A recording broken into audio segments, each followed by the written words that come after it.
Hello दोस्तों, आपका बहुत बहुत वेलकम है हमारे यूट्यूब चैनल पे। दोस्तों, आज हम इंटीग्रेशन के बारे में बात करेंगे। बताने की ज़रूरत नहीं है कि जो लेक्चर अभी हमारा डिफरेंशिएशन ख़त्म हुआ, अगर आपने नहीं देखा तो डिस्क्रिप्शन में लिंक है, आप जाके वहाँ पर देख सकते हैं।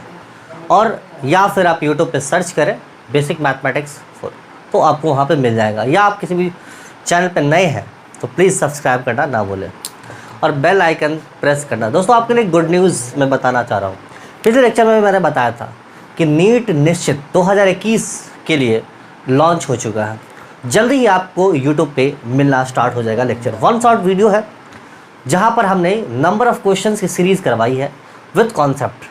क्वेश्चन के माध्यम के से हमने कॉन्सेप्ट सिखाने का प्रयास किया है और मेरी कोशिश है कि आपको नीट के एग्ज़ाम में जो 2021 के जो एस्पिरेंट्स हैं उनको फिजिक्स में मैक्सिमम मार्क्स दिलवाने का जो जिम्मेदारी है हमने लिया है।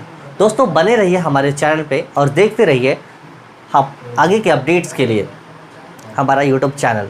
दोस्तों, आपको पता होगा कि जो इंटीग्रेशन क्या होता है, डिफरेंशिएशन का मतलब ये था कि हम डिफरेंशिएट मतलब बहुत सारी चीज़ों को अलग सेपरेट करना, डेट इज डिफरेंशिएट करना मतलब बंटवारा करना। इंटीग्रेशन का मतलब है कि बहुत सारी चीज़ों को मिला के एक कंबाइंड करना, तो उसको हम लोग इंटीग्रेशन बोलते हैं। उसके कुछ यहाँ पर मैथ्स की जो चीज़ें हैं हम यहाँ पर सिर्फ इसके बेसिक फार्मूले को देखेंगे, जहाँ पर जिसका इस्तेमाल हम फिजिक्स में करते हैं। कुछ बेसिक फार्मूले हैं, फटाफट हम इनका क्विक रिवीजन कर लेते हैं, आपको ये चीज़ें एक बार माइंड में सेट हो जाएंगी। चलिए यहाँ पर देखिए, first formula x to the power, ये को फंक्शन एक्स का x to the power n का जो डिफरेंशिएशन होता है, सॉरी नॉट इंटीग्रेशन, एक्स का power n plus 1 by n. और एक तरह से आप ये भी बोल सकते हैं कि डिफरेंशिएशन का जस्ट अपोजिट इंटीग्रेशन होता है, ठीक है। क्योंकि डिफरेंशिएशन में किसी एक बिग एलिमेंट नहीं, किसी बिग चीज़ों को अलग अलग बाइफिक्रेट करना। यहाँ पर हम छोटे छोटे चीज़ों को मिलाकर एक कंबाइंड बनाए, तो दोनों जो है एक दूसरे के अपोजिट माना जाता है। डिफरेंशिएशन इन्वर्स ऑफ किसका, इंटीग्रेशन का है, ठीक है। चलिए हम इसके फॉर्मूले को देखते हैं। देखिए, अगर मान लीजिए अगर कोई फार्मूला है, ये हमने लिया है एक, देखिए अगर आप बात करें दो चीज़ों का इंटीग्रेशन, दो टाइप के अगर हम बात करें बेसिक लेवल पे, एक तो होता है कि जो इनडेफिनेट इंटीग्रेशन और एक होता है डेफिनेट इंटीग्रेशन। डेफिनेट इंटीग्रेशन में क्या होता है कि जो चीज़ें लिमिट होती है यहाँ से यहाँ तक, यहाँ से यहाँ तक, ये डेफिनेट होती है। इनडेफिनेट आप कहीं भी मतलब कोई भी लिमिट नहीं, बस ये just like a basic formula इस्तेमाल कर सकते हैं। अब यहाँ पर देखिए x to the power n dx है। x to the power n dx, n की वैल्यू कुछ भी हो सकती है। यहाँ पर n की वैल्यू 0 से शुरू होकर 1 2 3 4 n इन्फिनिटी तक। अगर मान लीजिए n का पावर यहाँ पर समथिंग कुछ भी है, तो इसका इंटीग्रेशन x का power n plus 1 by x. Example के तौर पे अगर हम लेते हैं कोई एग्जाम्पल, मान लीजिए एक्स स्क्वायर हमने ले लिया dx, ठीक है। यहाँ पर हमने क्या ले लिया, एक्स स्क्वायर और dx। तो एक्स स्क्वायर, इसका इंटीग्रेशन कितना होगा, एक्स का पावर ऊपर देखिए कितना है, एक्स का पावर 2 है, तो n बराबर 2 प्लस 1 और नीचे में कितना हो जाएगा 2 प्लस 1। कैसे लिख सकते हैं, एक्स क्यू बाई 3। तो ये आपका एक्स स्क्वायर का इंटीग्रेशन होगा। एक और एग्जाम्पल अगर हम मान लीजिए ले लेते हैं, यहाँ पर एग्जाम्पल एक और क्या होगा, अगर हम मान लेते हैं एक्स का पावर 4 ले लिया dx। कैसे इसको सॉल्व करेंगे इंटीग्रेशन में, एक्स का पावर 4 है, तो x का पावर 4 है, मतलब n इज इक्वल टू 4। यहाँ पर n इज इक्वल टू 4 है, तो क्या लिखेंगे, x का पावर n प्लस 1 और डिवाइडेड बाई n प्लस 1, है ना। x का पावर n dx है, तो क्या होता है, x का power n plus 1 divided by n plus 1, ठीक है। यहाँ पर क्या लिख सकते हैं, x का पावर 5 डिवाइडेड बाई x का पावर यहाँ पर नीचे में 5। ये इस तरह से बेसिक चीज़ें हैं। अब अगर मान लीजिए कि ये अकेला ये x का पावर 4 है, लेकिन इसके साथ अगर कोई कांस्टेंट टर्म मल्टीप्लाई हो, क्या हो, यहाँ पर कोई कांस्टेंट मल्टीप्लाई हो, तो उसके लिए हम क्या करते हैं, कुछ नहीं करते। यहाँ पर देखिए आप सेकंड फार्मूला को, ए कोई कांस्टेंट टर्म है x to the power n dx, same x to the power n dx का जो फार्मूला है ये सेम x का power n plus 1 by n plus 1 और मल्टीप्लाई करते हैं। फॉर एग्जाम्पल अगर हम बात करें, चलिए 3x क्यूब dx, ये 3x क्यूब dx है, तो 3 क्या यहाँ पर कांस्टेंट है, तो क्या कांस्टेंट को बाहर कर लेंगे, तो एज इट इज हम ऐसे भी लिख सकते हैं x square D x, sorry Q है यहाँ पे, तो क्या हो जाएगा यहाँ पर 3 और एक्स क्यू का कितना हो जाएगा, एक्स क्यू का तो पता है एक्स का power 3 + 1 divided by 3 + 1 how much 3 × x का पावर 4/4, ये आपका आंसर हो गया। तो ये जो है वैल्यू। अब यहाँ पर एक चीज़ देखिए आपको दिख रहा होगा where n not equal to -1, ये इसके लिए है x⁻n+1 और n+1, यहाँ पर n की वैल्यू -1 नहीं होनी चाहिए, क्योंकि आप जैसे ही -1 रखेंगे तो ये क्या हो जाएगा, ये पूरी वैल्यू इन्फिनिटी हो जाएगी ना, क्योंकि ये 0 हो जाएगा और होल वैल्यू इज इन्फिनिटी, तो इसकी जो इंटीग्रेशन होती है वो इन्फिनिटी नहीं होगी। इस वजह से यहाँ पर एक कंडीशन अप्लाई कर दिया गया है कि n की जो वैल्यू है यहाँ पर -1 नहीं होनी चाहिए। सेम कंडीशन यहाँ भी होगा, n की वैल्यू -1 एंड नॉट इक्वल टू -1, ठीक है। अगले इसकी तरफ चलते हैं। अब देखिए यहाँ पर एक्सपोनेंशियल फंक्शन है, तो e का पावर x dx, तो इंटीग्रेशन और डिफरेंशिएशन दोनों सेम होता है। अगर आप e का पावर x का डिफरेंशिएशन निकालें तो भी e का पावर x ही होता, या फिर इंटीग्रेशन निकालें e का पावर x, यहाँ पर भी इंटीग्रेशन भी इसका सेम ही होता है। ये कुछ बेसिक फार्मूला आपको याद रखने हैं ताकि आपसे जो न्यूमेरिकल वैल्यू टाइप क्वेश्चंस है, अगर मान लीजिए डेरिवेशंस वगैरह सॉल्व करना तो आपके लिए आसान हो जाए। और बेसिक जो चीज़ें हैं ना, ये सब आपको, ये दोनों फार्मूले अगर आपको याद है और कुछ साइन कॉस वाले फंक्शन की कुछ याद है, तो आपको मैक्सिमम फिजिक्स का जो प्रॉब्लम है वो आपको सॉल्व हो जाएगा।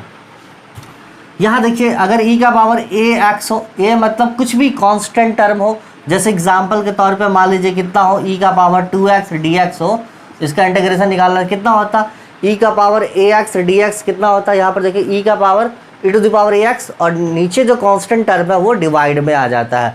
फॉर एग्जांपल e का पावर अगर 2x हो तो क्या हो जाएगा यहाँ पर e का power 2x as it is, और नीचे में कितना, यहाँ पर 2x के साथ कौन सा कांस्टेंट है तो 2, तो नीचे डिवाइड हो जाएगा 2, तो ये आपका आंसर हो गया। अब देखिए चलिए एक बात आपसे पूछते हैं कि cos x का डिफरेंशिएशन कितना होता है, तो cos x का डिफरेंशिएशन होता है -sin x। क्या होता है, cos x का डिफरेंशिएशन होता है -sin x। तो हमने अभी पहले ही जब लेक्चर स्टार्ट करा तो उसी समय हम आपको बताया कि डिफरेंशिएशन का जस्ट अपोजिट होता है इंटीग्रेशन, या ऐसे बोल सकते हैं इंटीग्रेशन होता है अपोजिट जस्ट डिफरेंशिएशन का। ये भी बात है कि वाइस वर्सा। अब देखिए यहाँ पर sin x का इंटीग्रेशन पूछा, लेकिन अगर हमें डिफरेंशिएशन याद है कि cos x का डिफरेंशिएशन -sin x होता है, तो sin x का इंटीग्रेशन कितना होगा, -cos x नहीं होगा, क्या होगा, cos x का डिफरेंस, अगर आप रिवर्स में सोचिए, cos का डिफरेंशिएशन -sin x, तो sin का इंटीग्रेशन -cos x। सेम कहानी यहाँ पर sin का डिफरेंशिएशन cos x होता है, sin का डिफरेंशिएशन cos x, तो cos का इंटीग्रेशन sin x। क्या होता है, sin का डिफरेंशिएशन cos x, तो cos का इंटीग्रेशन sin x। अब देखिए, अब अगर देखिए इस तरह से 10x का डिफरेंशिएशन होता है sec² x। क्या होता है, 10x का डिफरेंशिएशन sec² x होता, तो यहाँ पर sec² का इंटीग्रेशन देखिए 10x। यहाँ पर देखिए cot x का डिफरेंशिएशन कितना होता है, -cosec² x। cot x का डिफरेंशिएशन -cosec² x, तो cosec² का इंटीग्रेशन कितना हो जाएगा, -cot x। सिंपल है क्या, एकदम रिवर्स चल रहा। देखिए यहाँ पर इसका ये, इसका ये, इसका ये, इसका ये, उसके बाद sec x का डिफरेंशिएशन कितना होता, sec x × 10x। क्या होता, sec x का डिफरेंशिएशन sec x × 10x। तो उसी तरह से sec x × 10x का इंटीग्रेशन क्या होगा, sec x। अगर आपको ये साइन वाला जो फंक्शन है ना, ये जो जितने सारे ट्रिग्नोमेट्रिक फंक्शन है, ट्रिगोनोमेट्रिक जितने फंक्शन, अगर आपको डिफरेंशिएशन याद है ना, जस्ट आप पलटी मार दीजिए, चीज़ें अपने आप सिंपल हो जाएंगी। Integration nothing but it is just reverse of differentiation. यहाँ से तो आपको दिख गया होगा साइन का कॉस, कॉस का -sin x, ये सारी चीज़ हमने डिफरेंशिएशन के फॉर्मूले में देखा है कि क्या क्या जब डिफरेंशिएशन के फॉर्मूले होते हैं। कुछ चीज़ें जब आपको बहुत सारे जगह यूज़ होगा तो ये सारी चीज़ें जब क्वेश्चन सॉल्व करेंगे तो आपको ये सब चीज़ें मैक्सिमम जगह आपको इस फार्मूला को याद रखना, क्योंकि ये फार्मूला आपको बहुत बार पूछा जाता है, बहुत बार जो है आपसे टकराएगा ये वाला फार्मूला, x का पावर n dx, ये इसी अलग अलग फॉर्म में टकराएगा और कुछ ट्रिग्नोमेट्रिक फंक्शन आपसे टकरा जाएंगे एग्ज़ाम में, या फिर किसी भी डेरिवेशन को सॉल्व करने से पहले आपको ये सारी चीज़ें वहाँ पर अवेलेबल होनी चाहिए। कहाँ पर? इधर इधर इधर दिमाग में अवेलेबल होनी चाहिए। आपके पास लिखा नहीं होगा तो आप माइंड में जैसे ही अवेलेबल होगा ना तो आपके लिए जो डेरिवेशंस, लंबे लंबे डेरिवेशंस हैं वो आसान हो जाएंगे, कैलकुलेशंस आसान हो जाएंगे। फिर आपको ना फिजिक्स से डर नहीं लगेगा। आप फिजिक्स को से ना आराम से बिंदास टैकल कीजिएगा। किसी भी एग्ज़ाम में आप फिजिक्स को डरते हुए नहीं सॉल्व करेंगे, फिजिक्स को विथ लॉट्स ऑफ कॉन्फिडेंस के साथ सॉल्व करेंगे। दोस्तों चलिए हम आगे कुछ और फॉर्मूले देखते हैं। चलिए कुछ और फॉर्मूले को देखते हैं। जो दो फॉर्मूला और है, कोसेक इंटू कॉट एक्स, तो इसका क्या फॉर्मूला होता है? Cosec x. अच्छा देखिए, डिफरेंशिएशन निकालिए कोसेक का तो क्या होता है? Minus cosec into cot x. अगर डिफरेंशिएशन निकालेंगे इसका तो क्या होगा? ये होगा कोसेक का differentiation cosec into cot x, और कोसेक इंटू कॉट एक्स का इंटीग्रेशन निकालेंगे तो ये क्या होगा? Minus cosec x. और डी एक्स का इंटीग्रेशन एक्स होता है, डी एक्स का इंटीग्रेशन एक्स होता है। क्यों? क्योंकि नहीं, ये तो कुछ कांस्टेंट वर्ड है, कांस्टेंट टर्म है यहाँ पे। कांस्टेंट टर्म में अगर देखिए, चलिए इसको प्रूव करते हैं। सर ये एक्स कैसे हो गया? सिंपल सी बात है, देखिए क्या डी एक्स को हम एक्स का पावर है ये लिख सकते हैं क्या? क्योंकि डी एक्स को हम एक्स का पावर 0 एक्स लिख सकते हैं, बिल्कुल लिख सकते हैं। तो क्या होता है बेसिक फार्मूला? एक्स का पावर 0 + 1 डिवाइडेड बाय 0 + 1 कितना हो गया? एक्स का पावर 1/1। तो क्या हम एक्स नहीं लिख सकते? तो डी एक्स का जो डिफरेंट इंटीग्रेशन होता है वो एक्स होता है। चलिए कुछ एग्जाम्पल हम करते हैं, एक दो क्वेश्चन कर लेते हैं। मान लीजिए यहाँ पे गिवन है 2x² + 3x + 1, ठीक है, ये गिवन है और इसका इंटीग्रेशन निकालना। क्या निकालना है इसका? इंटीग्रेशन। कैसे निकलेगा इसका इंटीग्रेशन? देखिए 2x² + 3x + 1 का इंटीग्रेशन कितना होगा? सिंपल सी बात है, dx को सबसे मल्टीप्लाई कर देते हैं इसको यहाँ, और आप इसका डायरेक्ट एक बार में निकाल सकते हैं। चलिए हम इसको अलग अलग कर सकते हैं या एक बार में निकाल सकते हैं। क्या करेंगे इसका? क्या होगा इसका? देखिए x का पावर n, 2 साथ में है, x का पावर n तो 2 + 1 डिवाइडेड बाय कितना हो जाएगा? 2 + 1। बीच में कितना है?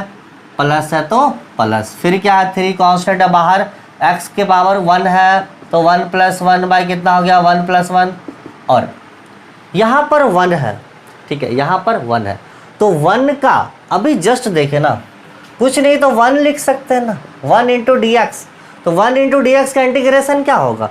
डायरेक्ट आपका x कितना हो जाएगा? ये 2x³ / 3 + 3x² / 2 + x। ये आपका आंसर आ गया किसमें? इंटीग्रेशन में। किसका इंटीग्रेशन? इसका 2x² + 3x + 1 का इंटीग्रेशन 2x³ / 3। अगर जो कटने वाला होगा वहाँ पे काट देंगे, जो नहीं कटने वाला वहाँ पे नहीं काटेंगे। तो 2x³ / 3 + 3x² / 2 + x, ये आपका इंटीग्रेशन सॉल्व आंसर।